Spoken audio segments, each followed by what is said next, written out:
माधवी और आप देख रहे हैं स्वामी न्यूज। अजमेर के जेलन अस्पताल में आज पुलिस अधीक्षक देवेंद्र बिश्नोई द्वारा एम्बुलेंस सेंटर का उद्घाटन किया गया। इस मौके पर मेडिकल कॉलेज के प्राचार्य अनिल सावरिया ने जानकारी देते हुए बताया कि एम्बुलेंस के लिए पटेल मैदान के बाहर स्थान बनाया गया है। अस्पताल के बाहर मात्र 3 एम्बुलेंस खड़ी रहेंगी। इससे यातायात भी बाधित नहीं होगा और मरीजों को किसी प्रकार की परेशानी नहीं होगी। आज अजमेर एम्बुलेंस एसोसिएशन जवाहरलाल नेहरू अजमेर ने बहुत ही सराहनीय काम किया है। हमारे एक बोलने उनका खुद का प्रस्ताव उनकी तरफ से आया जो कि हम लेके जा रहे थे, उसको उन्होंने तुरंत माना और ये इसका संपादन एसपी साहब को बहुत बहुत धन्यवाद जो इन्होंने तुरंत हमारे साथ कार्य में मदद की। सुरेंद्र जी का बहुत बहुत धन्यवाद जो इनके साथ है, हमारे साथ सहयोग करके यहाँ पर व्यवस्था ऐसी हो कि कोई ट्रैफिक में न अटके, स्पेशली मरीज जो परेशान है, बीमार है, उसको असुविधा ना हो, तुरंत अस्पताल आए और इलाज ले और अपनी प्राणों की रक्षा कर सके। इसी वजह से हमने ये कदम उठाया था और आप लोगों से मांग की थी और आपने तुरंत मांग ली, उसके लिए बहुत बहुत धन्यवाद, साधुवाद। और आने वाले दिनों में आपका सहयोग बना रहेगा, इसी की हम कामना करते हैं। धन्यवाद। सर रेटें भी फिक्स की गई? रेट निर्धारित इनके कहने पे हमने जो फिक्स है वही रखी है। आरटीओ साहब ने जो रेटें फिक्स करी है वो निर्धारित की गई है और उसकी डबल रसीद होगी। एक रसीद वो स्वयं के पास रखेंगे, दूसरी रसीद हमारे आरटीओ साहब में जमा होगी ताकि वो की निर्धारण फीस से कोई ज़्यादा न ले सके और मरीजों के हित में रहेगा, पब्लिक को फ़ायदा मिलेगा। देखिए, मैं अभी 2 दिन पहले ही यहाँ पर हॉस्पिटल में आके प्रिंसिपल सर से और सुप्रिटेंडेंट साहब से मिल के गया था और कुछ समस्याएं जो आम आदमी को आ रही थी, एक तो नो एंट्री की पॉइंट को लेके कई वाहन अंदर आ रहे थे, उस संबंध में भी चर्चा हुई और एक एम्बुलेंस संबंध में भी हुई। तो उसमें हमारा बैठ के यही विचार विमर्श हुआ कि एक काउंटर बने जहाँ से एक सुविधा आम आदमी को मिले और एक रोटेशन बेसिस पे प्रॉपर जो है आम आदमी को ये उपलब्ध हो फैसिलिटी। इस पर इन्होंने एम्बुलेंस यूनियन से बात की और उनका भी बहुत मैं शुक्रिया अदा करता हूँ कि उन्होंने इस समस्या को समझा और जो सुझाव दिए उस सुझाव को इन्होंने माना और उस पर जो है आज एक बहुत अच्छी व्यवस्था यहाँ से शुरू की जा रही है, जिसमें एक ही पॉइंट पर आपको एम्बुलेंस आम आदमी को यहाँ से मिल पाएगी। और दूसरा, चूँकि पार्किंग की समस्या है तो यहाँ 2 या 3 एम्बुलेंस स्टैंड बाय रहेंगी, बाकी एम्बुलेंस जो है वो पार्किंग में रहेंगी। जैसे ये रवाना होगी नई एम्बुलेंस यहाँ के लग जाएगी तो जो हॉस्पिटल के अंदर जो एक ओवर क्राउडिंग हो रही थी उसको भी एक समाधान मिलेगा और आम आदमी जो एम्बुलेंस है वो तुरंत ओपीडी तक इमरजेंसी तक पहुँच सके। ये बहुत अच्छा कार्य है डॉक्टर साहब और स्टूडेंट साहब की तरफ से। आज बूढ़ा पुष्कर रोड पर दुपट्टा की पीपली के पास निर्माणाधीन राम नाम लय भवन में दिव्य मुरारी बापू द्वारा वृक्षारोपण कर आमजन को पर्यावरण की सुरक्षा के लिए संदेश दिया गया। उन्होंने कहा कि 10 कन्याओं के लालन पालन के बराबर पुण्य एक वृक्ष लगाने से मिलता है, इसलिए मनुष्य को अपने जीवन में 1 से अधिक पेड़ जरूर लगाने चाहिए। उन्होंने कहा कि वृक्ष को अपनी संतान समझकर उसका लालन पालन करना चाहिए। 10 पुत्रों के लालन पालन का पुत्र 1 कन्या के लालन पालन में मिलता है और 10 कन्याओं के लालन पालन का पुण्य 1 वृक्ष के लालन पालन में मिलता है, इसलिए जीवन में हर व्यक्ति को कम से कम 1 पौधा लगाकर उसका लालन पालन करना चाहिए। यह आह्वान आज बूढ़ा पुष्कर रोड पर दुपट्टा की पीपली के पास निर्माणाधीन राम नामालय भवन में वृक्षारोपण कार्यक्रम के दौरान दिव्य मुरारी बापू ने किया। बापू के मुख्य आतिथ्य में मानव मंगल सेवा न्यास संस्था की ओर से श्री राम नाम धन संग्रह बैंक के निर्माणाधीन भवन में प्रधानमंत्री मोदी के एक वृक्ष माँ के नाम अभियान के तहत 5 माताओं कौशल्या, केकई, सुमित्रा, अंजनी और सीता माता के नाम 5 वृक्ष लगाए गए। वृक्षारोपण कार्यक्रम पंडित कमल नयन दादीज के सानिध्य में वैदिक मंत्रोच्चार के साथ शुभ मुहूर्त में संपन्न हुआ। संस्था के बालकृष्ण पुरोहित ने बताया कि राम नामालय भवन में 108 अरब राम नाम के बैंक का संकलन होगा। दिव्य मुरारी बापू ने कहा कि राम नाम हर युग में शक्तिमान है और राम नाम लिखने से समुद्र पार हो गया तो यह भव सागर क्या है। कार्यक्रम के दौरान स्वामी न्यूज़ के सीएमडी कमल प्रकाश कृष्णानी, सामाजिक कार्यकर्ता अरुण पाराशर, हिंदू परिषद सदस्य लेखराज सिंह राठौर, जय कुमार, ऋषु पाराशर, करण सिंह सहित संस्था के अन्य सदस्य मौजूद रहे। ये बहुत बड़ा एक महोत्सव जैसा है और प्रधानमंत्री जी के द्वारा, यशस्वी प्रधानमंत्री जी के द्वारा हरित क्रांति जो वृक्षारोपण जगह जगह, उसमें श्री राम नाम बैंक में आज जो वृक्षारोपण समस्त पदाधिकारियों के द्वारा और समस्त लोगों के द्वारा किया जा रहा है। इस अवसर पर यही कहना है कि शास्त्रों में लिखा है कि अनेक पुत्र, जैसे एक पुत्र को जन्म दे करके व्यक्ति पितृ से उऋण हो जाता है, अनेकों पुत्र को लालन पालन करने से जो पुण्य फल की प्राप्ति होती है, वही एक वृक्ष लगाने से वही पुण्य फल की प्राप्ति होती है। देवी भागवत में लिखा है कि 10 पुत्र समा कन्या, 10 पुत्र के बराबर एक कन्या होती है और 10 कन्या के बराबर एक वृक्ष होता है।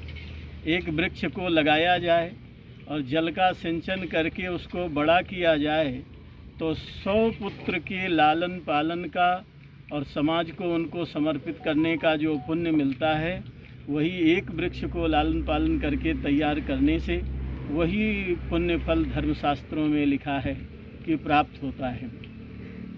तो इसका वैज्ञानिक पक्ष है ही, सामाजिक पक्ष है ही, इसके साथ धार्मिक पक्ष, आध्यात्मिक पक्ष भी बहुत बड़ा है।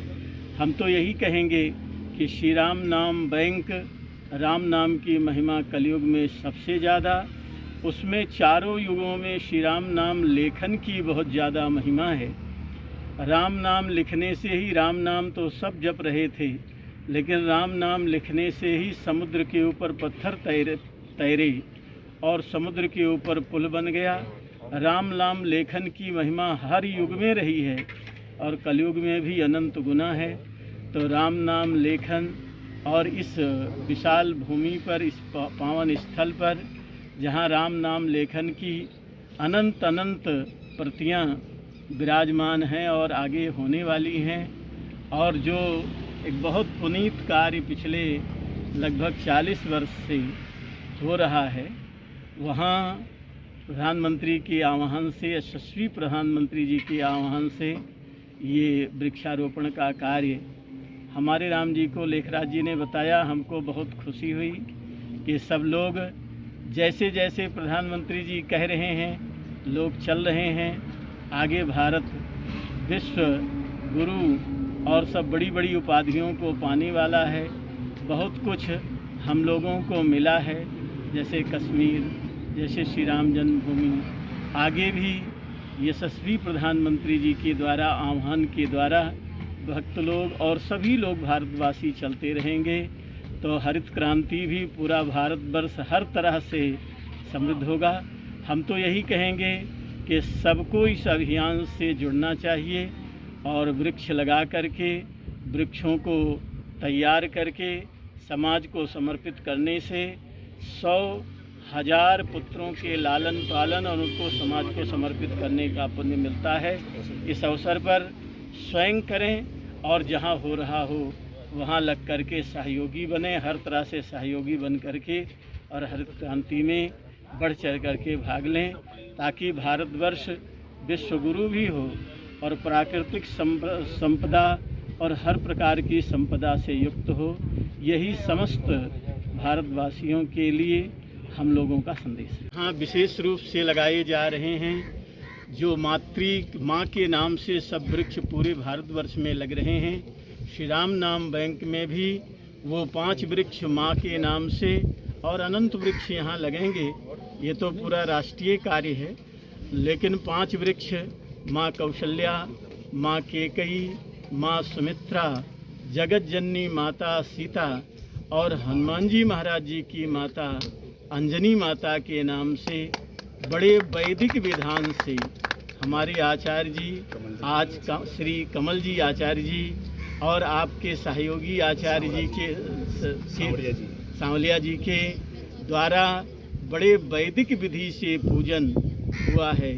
सामान्य नहीं, बड़े मुहूर्त के अनुसार बड़े वैदिक विधि से पूजन हो करके श्री राम नाम बैंक के इस प्रांगण में समस्त यशस्वी जो भारत के माने हुए लोग हैं, पुष्कर क्षेत्र के माने हुए लोग हैं, उनके बीच में इतने वैदिक विधि से जो स्थापना यहाँ वृक्ष लगाए गए हैं, लगाए जा रहे हैं, आगे लगाए जाते रहेंगे।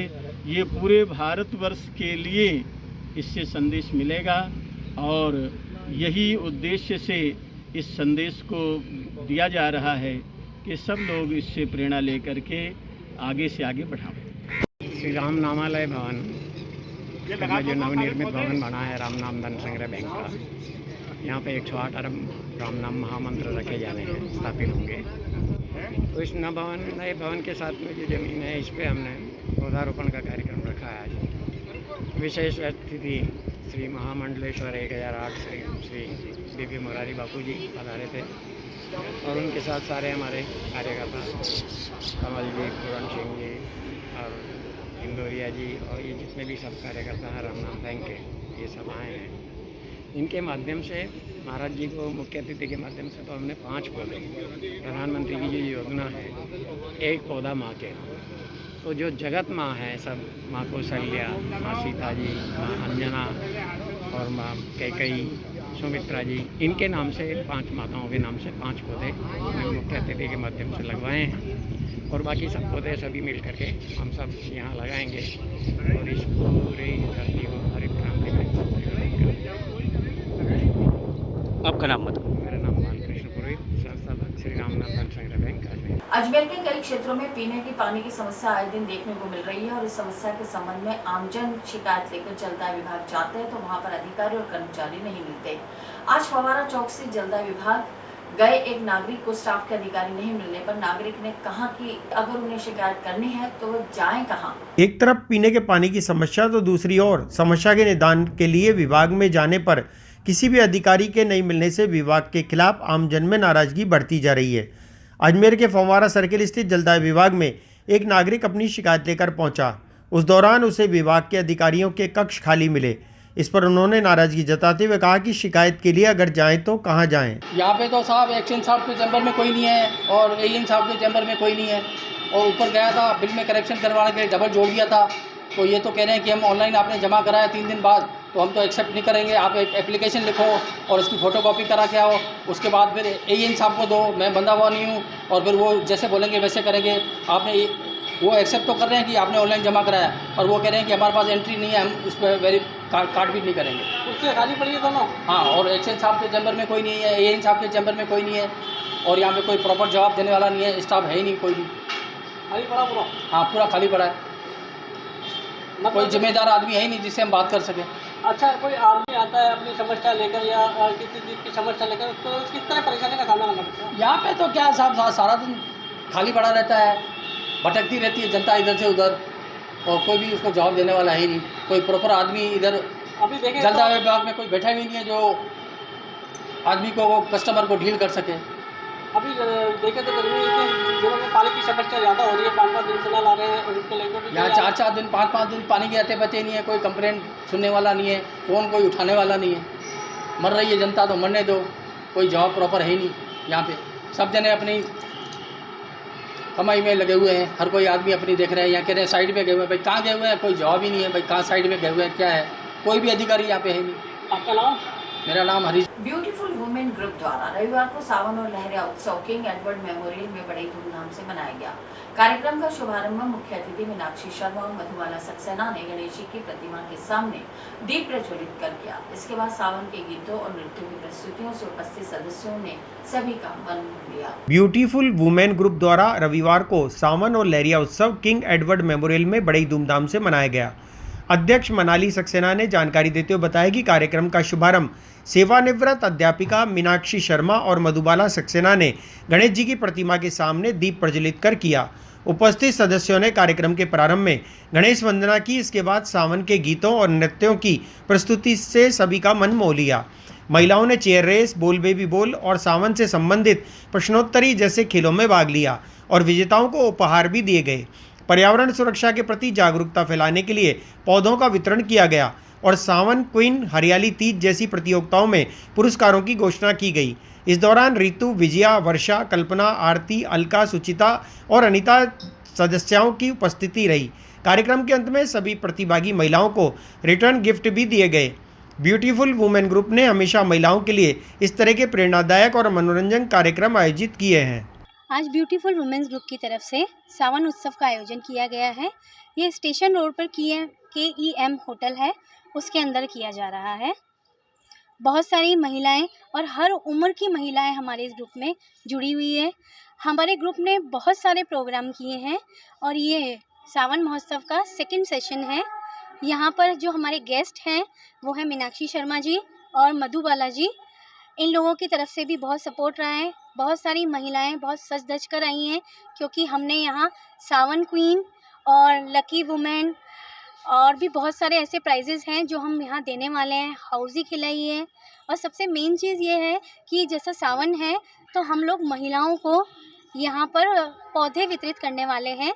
जैसे कि प्रधानमंत्री जी ने बताया है कि पौधा लगाएं एक माँ के नाम, तो हमारा जो ग्रुप है वो भी इसी मुहिम को आगे बढ़ा रहा है हमारे आज के सांस्कृतिक प्रोग्राम में। अभी तक कितनी महिलाएं आपके साथ ग्रुप से जुड़ी हुई हैं और कितनी महिलाएं हैं यहाँ पर? कम से कम हमारे ग्रुप में 100 से ऊपर महिलाएं जुड़ी हुई हैं और हर उम्र की, और बहुत सारी महिलाएं ऐसी भी हैं जो बिल्कुल गृहस्थी में हैं, सिर्फ अपने परिवार में रहती हैं, और कुछ महिलाएं ऐसी हैं जो डॉक्टर हैं, वकील हैं, वो भी हमारे साथ जुड़ी हुई हैं, जिससे कि हम समाज की और महिलाओं को प्रेरित कर सकें और ऐसे बहुत सारे इवेंट कर सकें। ये आपका नाम? जी, मेरा नाम है मिनाली सक्सेना। जो कार्यक्रम आपका चल रहा है, किस तरह की खुशी है, किस तरह की महिलाएं हैं कि जो दिन भर अपने घर के काम में बिजी रहते, इस तरह खुलकर जो आते हैं, तो किस तरह महसूस? नहीं सर, बहुत अच्छा प्रोग्राम है। एक्चुअली मैं फ़र्स्ट टाइम ही आई हूँ। मिनाली मैम ने कई बार इनवाइट किया, आज फ़र्स्ट टाइम मुझे मौका मिला and I am very happy. बहुत अच्छा प्रोग्राम चल रहा है और सारा माहौल देखकर बड़ा अच्छा लग रहा है। काफ़ी अच्छे गेम्स, डांस, बहुत अच्छा एंटरटेनमेंट। लेडीज़ वाकई में बहुत अच्छे से तैयार होकर आई हैं। It's very nice to be here with me. मैं महिलाओं को ये संदेश देना चाहती हूँ कि 24 आवर्स अपन अपनी गृहस्थी में व्यस्त रहते हैं, उसमें से थोड़ा समय निकाल कर अपने आप को सज धज कर जाना, नृत्य करना, गाने गाना, खेल खेलना, हर चीज़ की प्रस्तुति आगे प्रेरित करना, इनको देखकर दूसरी औरतें भी प्रेरित होगी कि हमें वहाँ जाना है या हमें इन इन्वेंटर को ऐसा जो भी समारोह करते हैं उसको हमें अच्छी तरीके से उसमें शामिल होना है। ये आपका नाम? सावन मास के दूसरे सोमवार को आज शहर के सभी शिवालयों में हर हर महादेव के जयकारे सुबह से ही गूंजने लगे। शिव भक्तों ने भगवान भोलेनाथ के मंदिर में जाकर पूजा अर्चना की। आज नगीनाबाग से जतोई दरबार में भक्तों ने भोलेनाथ का जलाभिषेक कर भगवान शिव की पूजा अर्चना की। जतोई दरबार में भगवान शिव की सबसे बड़ी प्रतिमा विराजमान है। सावन मास के दूसरे सोमवार को आज शहर के सभी शिवालयों में हर हर महादेव के जयकारे सुबह से ही गूंजने लगे। शिव भक्तों ने भगवान भोलेनाथ के मंदिर में जाकर पूजा अर्चना की। आज नगीनाबाग स्थित जतोई दरबार में भक्तों ने भोलेनाथ का जलाभिषेक कर भगवान शिव की पूजा अर्चना की। जतोई दरबार में भगवान शिव की सबसे बड़ी प्रतिमा विराजमान है। नगीनाबाग जतोई दरबार में शिव जी की सबसे बड़ी विशाल प्रतिमा, जिसके आगे आज 2 सोमवार है, जिसमें आज सुबह से महा आरती की गई। सुबह से भक्तों का तांता लगा हुआ है, जल अभिषेक किया गया। सुबह से शाम ये चलता रहता है।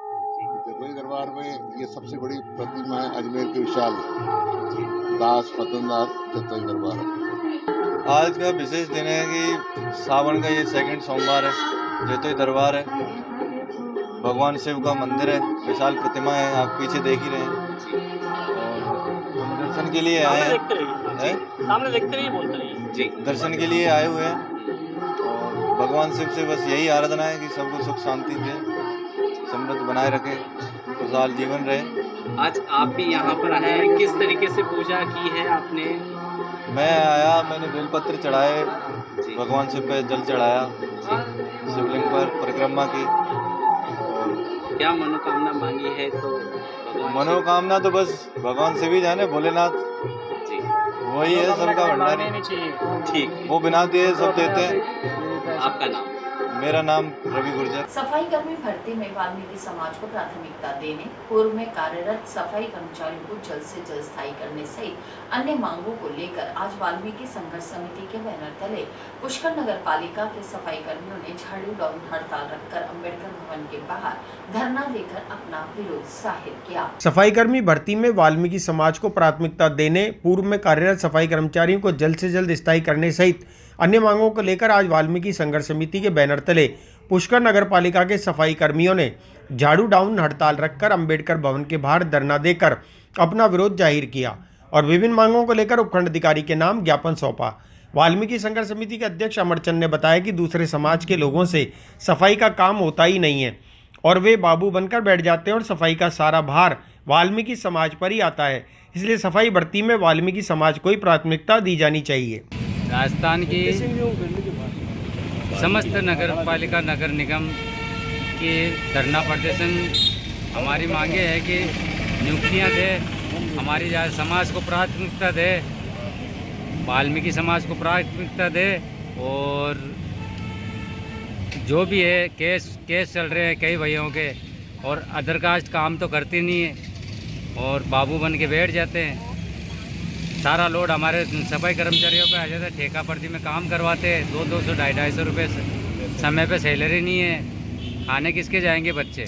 कब तक धरना जारी रहेगा? जब तक आगे से ऑर्डर नहीं, आदेश नहीं आएगा। पूरी नहीं होती जब तक। आपका नाम बताओ। ओम प्रकाश तेजी। मांग आई है कि वहाँ की वाल्मीकि समाज की भर्ती होनी चाहिए और कोर्ट केस जो जीत रहे हैं मैंने ड्यूटी पे लिए जाए और ले रहे नहीं हाल तक। पूरा मामला क्या है? पूरा मामला यही है कि जो पहली वाला भारे वाला ने ले लिया, आटा वाला ने एक ने बोल लियो, आटा वाला ने लो, और जो कोर्ट में जो केस जीत रहे हैं आज पहले दिया जाए, प्रार्थना किया जाए, नुकसान दिया जाए। आपका नाम बताओ। अमरचंद डंजा। के लिए बैठे हुए हमारे को कच्चे कर्मचारी को पक्के करे। हमारे को आज इतने साल होगी काम करते हुए, और हम ठेके में भी काम करते हैं तो हमारे को सैलरी पूरी नहीं मिलती है, और ना टाइम पे पैसे मिलते हैं और ना हमारे को पीएफ मिलता है। हमारे तो यही है कि जितने भी जमादार अभी नए लगे वो सब कोई तो बाबू बन रहे, कोई जमादार बन रहे, और दूसरे समाज को नहीं लगा है। आपकी मांग क्या है? हमारी मांग यही है, हमारे को पक्के। टाटा पावर द्वारा आज रिट कार्यालय में एथिक्स दिवस बड़ी धूमधाम के साथ मनाया गया। इस मौके पर TPADL के CEO सुनील कुमार शर्मा ने मीडिया से बातचीत करते हुए बताया कि प्रत्येक वर्ष 29 जुलाई को भारत रत्न JRD टाटा साहब के जन्म दिवस को टाटा समूह की सभी कंपनियों और संस्थाओं द्वारा एथिक्स दिवस के रूप में मनाया जाता है। टाटा पावर द्वारा आज रीट कार्यालय में एथिक्स दिवस बड़ी धूमधाम के साथ मनाया गया। इस मौके पर TPADL के CEO सुनील कुमार शर्मा ने मीडिया से बात करते हुए बताया कि प्रत्येक वर्ष 29 जुलाई को भारत रत्न श्री JRD टाटा साहब के जन्म दिवस को टाटा समूह की सभी कंपनियों और संस्थाओं द्वारा एथिक्स दिवस के रूप में मनाया जाता है। परंपरा अनुरूप इस वर्ष भी TPADL प्रबंधन 29 जुलाई को एथिक्स दिवस का आयोजन किया गया। कार्य के दौरान नैतिक व्यापारिक प्रथाओं और कॉरपोरेट गवर्नेंस के प्रबल समर्थक रहे भारत रत्न JRD टाटा कंपनी के सभी परिचालनों में उच्च नैतिक मूल्यों को बढ़ावा देने एवं सतत रूप से कायम रखने और कर्मचारियों के बीच नैतिक व्यवहार को प्रोत्साहित करने के लिए अग्रसर रहे। उनकी इस महान परंपरा को आगे बढ़ाते हुए ही आज 29 जुलाई को जिला पुलिस अधीक्षक देवेंद्र बिश्नोई द्वारा दीप प्रज्वलित कर कार्यक्रम का शुभारंभ किया गया। तत्पश्चात हॉल में उपस्थित TPADL के अधिकारियों और कार्मिकों के साथ अपने जीवन अनुभवों तथा एथिक्स मूल्यों को साझा कर सत्यनिष्ठा से सेवा करने की प्रेरणा दी गई।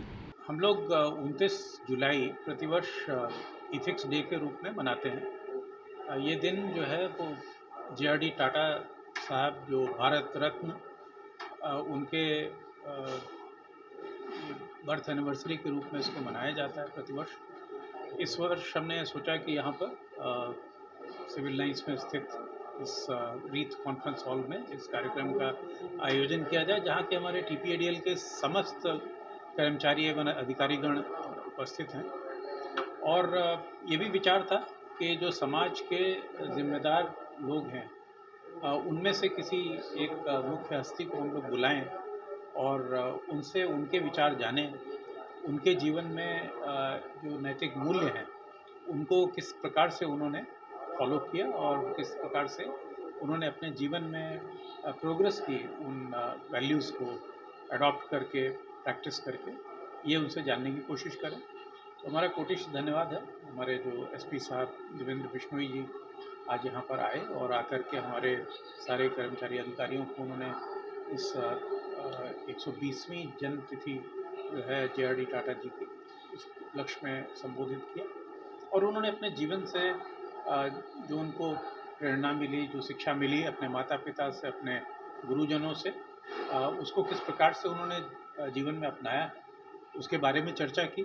और यही हम उनसे सुनना चाहते थे, क्योंकि हम लोग टाटास में वैल्यूज़ को बहुत उच्च स्थान देते हैं, और टाटा का पर्याय है हमारे जो वैल्यू सिस्टम, हमारे कोर प्रिंसिपल्स, उसको समाज के जो अन्य कामयाब लोग हैं वो किस प्रकार से लागू करते हैं अपने जीवन में, ये भी जानना समझना आवश्यक होता है। और यही हमारे सभी साथियों ने आज अजमेर की आना सागर लिंक रोड पर स्थित पुरानी बंदूक की फैक्ट्री में ब्लास्ट होने की सूचना पर कृष्णगंज थाना पुलिस मौके पर पहुंची। हालातों का जायजा लेते हुए सीलबंद फैक्ट्री के पास वाले कमरे में शॉर्ट सर्किट से आग लगने की जानकारी दी गई। मामले की सूचना पर कृष्णगंज थाना पुलिस और थाना अधिकारी अरविंद चारण मौके पर पहुंचे, जिन्होंने घटनास्थल का जायजा लेते हुए मीडिया को दूरी बनाए रखने के लिए कहा। अजमेर के आना सागर लिंक रोड पर और एक मकान है जिसमें जो पहले से ही सीज पड़ा हुआ है, उस मकान में एक ब्लास्ट की सूचना जो है मिली है, जिस पर कृष्णगंज थाना पुलिस मौके पे पहुंची है। आप देख सकते हैं कुछ लोग अंदर बैठे हुए हैं। ये वही जगह है जहां पर प्रशासन के द्वारा इस जगह को 2017 में सीज किया गया था। यहाँ पर बंदूकें बनने का जो काम है वो किया जाता था, लेकिन इस जगह पर जो कुछ लोग हैं वो यहाँ रहा करते थे। उनका कहना है कि यहाँ पर वो गाड़ी मोटर जो सही करते हैं उसका काम वो करते थे। लेकिन मैं आपको बताऊं, एक बड़ी खबर है जिनका ये घर है, ये पंचतन सर्विस सेंटर के नाम से रास्ता जा रहा है और शायद यही है वो जगह।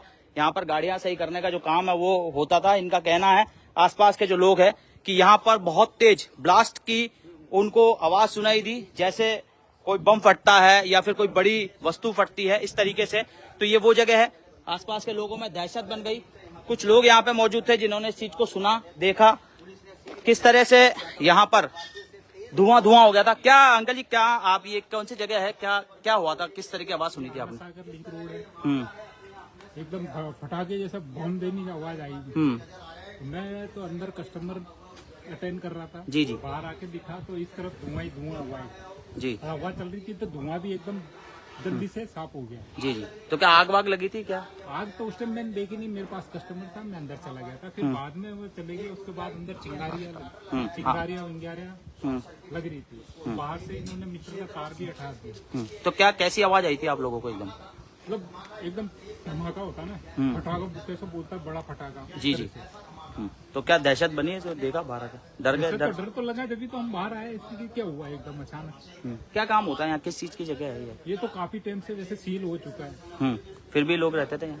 लोग को तो कोई नहीं रहता था, आते कई जने पूछते, हमें तो पता नहीं कहाँ गए। जी। अजमेर नगर निगम में कार्यरत सफाई कर्मचारी ने एक सफाई कर्मचारी भर्ती में 100% वाल्मीकि समाज को प्राथमिकता देने की मांग को लेकर आज नगर निगम का घेराव किया। विरोध प्रदर्शन करते हुए सभी कर्मचारी लामबंद हो गए। प्रदेश भर में जारी हड़ताल का समर्थन करते हुए अपना विरोध जताया। कर्मचारियों ने कहा कि राजस्थान सरकार की ओर से 2024 में सफाई कर्मचारियों की भर्ती निकली हुई है। इस भर्ती में वाल्मीकि समाज को 100% प्राथमिकता देने और पूर्व में कार्यरत अस्थायी सफाई कर्मचारियों को प्राथमिकता देने की मांग की गई है, जिससे कि उन्हें राहत मिल सके। अजमेर के नगर निगम में, और हम आपको सबसे बड़ी खबर बताने जा रहे हैं, सफाई कर्मचारियों ने हड़ताल कर दी है, धरने पर बैठ चुके हैं नगर निगम परिसर में। आप देख सकते हैं सैकड़ों की संख्या में ये वो सफाई कर्मचारी हैं जिन्होंने हड़ताल कर दी है। भर्ती को लेकर ये पूरी प्रक्रिया है, पहले रणनीति बनाएगी और उसके बाद में हड़ताल पर बैठ गए सफाई कर्मचारी। आप तस्वीरों में देख पा रहे हैं, सभी सफाई कर्मचारी हैं, अस्थायी सभी सफाई कर्मचारी धरने पर बैठ चुके हैं और हल्ला बोल दिया है भर्ती के लिए। ये आप तस्वीरों में देख पा रहे हैं, जो समाज के पदाधिकारी है, वाल्मीकि समाज के सफाई कर्मचारियों के जो नेता हैं, वो सभी लोग यहाँ पे मौजूद हैं। बाहर से भी जो है यहाँ पर जो सफाई कर्मचारियों के नेता है वो सभी लोग आए हुए हैं। हम आपको बताएं कि कई सालों से सफाई कर्मचारियों की भर्ती जो रुकी हुई है, जिस पर रोक लगी हुई है, उसी को लेकर ये पूरा धरना प्रदर्शन है। तस्वीरों में आप देख पा रहे हैं, अगर सफाई कर्मचारी हड़ताल पर आ गए तो आप सोच समझ सकते हैं कि क्या स्थिति होगी। जैसा पहले जब सफाई कर्मचारी हड़ताल पर गए थे तो पूरे अजमेर की स्थिति बस से बदहाल हो चुकी थी। ये वही तस्वीरें हैं सफाई कर्मचारियों की जो आज नगर निगम परिसर में धरने पर बैठ चुके हैं। एक बार मैं आपको दूर से तस्वीरें बताता हूं कि ये जो सभी आप महिलाएं पुरुष जो देख रहे हैं, ये सफाई कर्मचारी हैं। स्थायी कर्मचारी भी है तो अस्थायी कर्मचारी भी है, वो सभी लोग आज धरने पर बैठ चुके हैं। नगर निगम परिसर है जो इसको पूरा सफाई को हैंडल करते हैं, जहाँ पर नगर परिषद नगर निगम में सफाई कर्मचारी आते हैं, वो सभी जगह पे आप देख सकते हैं, तस्वीरों में आपको दिखाई देगा, बिल्कुल बाहर टेंट लगाकर यहाँ पर धरना प्रदर्शन लगातार जारी है। और जो बाहर से जो इनके पदाधिकारी आए हैं उन सभी का स्वागत सम्मान यहाँ पे किया जा रहा है, क्योंकि ये जो धरना है ये लंबा चलने वाला है। तस्वीरें आप देख सकते हैं, सैकड़ों की संख्याओं में यहाँ पर महिलाएं मौजूद हैं, सैकड़ों की संख्या में नौजवान मौजूद हैं जिनकी भर्ती हुई थी या जिनकी भर्ती अभी बाकी है। जो पूरा मामला है ये सिर्फ और सिर्फ सफाई कर्मचारियों की भर्ती से जुड़ा हुआ है। काफी लंबे समय से सफाई कर्मचारियों की जो भर्ती है वो रुकी हुई है और उसी को लेकर आज का ये विशाल धरना प्रदर्शन और अब ये हड़ताल जारी है। और जब तक सफाई कर्मचारियों की मांगे जो भर्ती को लेकर है वो पूरी नहीं हो जाती तब तक ये लोग यहाँ से धरने पर से नहीं उठेंगे। यहाँ से जो सफाई कर्मचारियों की मांगे है वो पूरी नहीं होगी। ये तस्वीरें लाइव तस्वीरें हम आपको दिखा रहे हैं और हमारे साथ सफाई कर्मचारियों के जो नेता हैं वो है, एक बार उनसे बात करेंगे। भाई साहब, क्या स्थिति है? आज से क्या ये जो हड़ताल है वो शुरू हो चुकी है, अब सफाई कर्मचारी काम नहीं करेगा? कर्मचारी जो है काम नहीं करेगा क्योंकि जब तक सरकार हमारी मांग है, क्योंकि हम काफ़ी परेशान हो चुके हैं। वाल्मीकि समाज की 100% भर्ती हो, वाल्मीकि समाज को प्राथमिकता दी जाए, यही हमारी शुरू से मांग रही, परंतु हमें हमारी मांग को हमेशा पूरा नहीं किया गया। प्रदेश स्तर के ऊपर कि जब तक वाल्मीकि समाज की मांग पूरी नहीं होगी, जब तक झाड़ू डाउन रहेगी, जब तक सफाई व्यवस्था ठप रहेगी। अच्छा, क्या पूरी मांगे हैं? मेन मुख्य मांग क्या है? जैसे मुख्य मांगे यही है, जो ये भर्ती 2024 में हो रही है ये पूरी 100% 100% वाल्मीकि समाज की हो और 100% हमारी हो और मस्तूल पे हो। जैसे कि प्रदेश में आह्वान हुआ है, इसी तरह के हमने अजमेर में भी यही किया है।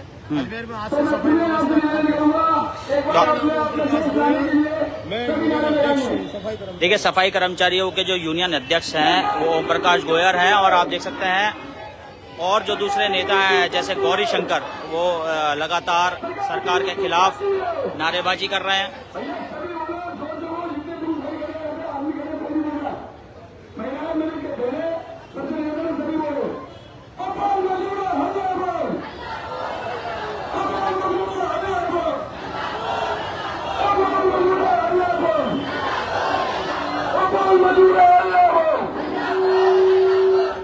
सरकार की नीति कच्ची है, सरकार की नीति कच्ची है, पहुंचाओ जुलूम के टक्कर लो, पहुंचाओ जुलूम के टक्कर लो, संघर्ष हमारा नारा, पहुंचाओ जुलूम की टक्कर लो, पहुंचाओ जुलूम की टक्कर लो। तो ये तस्वीरें हैं नगर निगम परिसर की। पूरे राजस्थान में, पूरे प्रदेश में जिस तरीके से सफाई कर्मचारियों की भर्ती को लेकर मुख्य मांग वही है, भर्ती को लेकर। अभिषेक साहब, ये समाचार बुलेटिन यही समाप्त होते हैं। मुझे दीजिए इजाजत, देखते रहें स्वामी।